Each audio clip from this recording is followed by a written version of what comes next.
নমস্কার বন্ধুরা, আবারও দাপাতে দাপাতে চলে আসলাম। অনেক দিন পরে কাজের সাইডে গিয়েছি।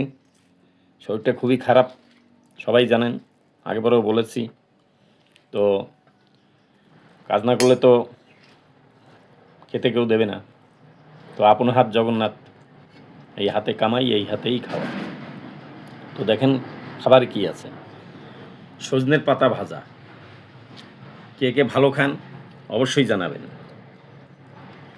আর এই দেখেন লাউ দিয়ে মাছ দিয়ে তরকারি। তো বন্ধুরা, এতক্ষণ ভিডিও পিছনে ছিলাম, এখন খেয়ে দিয়ে আবার দৌড়তে হবে। তো আমার এই খাওয়া দাওয়া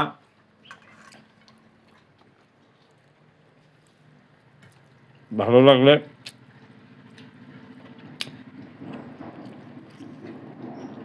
অবশ্যই সাপোর্ট করবেন, পেজটাকে ফলো দিয়ে পাশে থাকবেন। ধন্যবাদ। আবার দেখা হবে। ভালো থাকবেন, সুস্থ থাকবেন।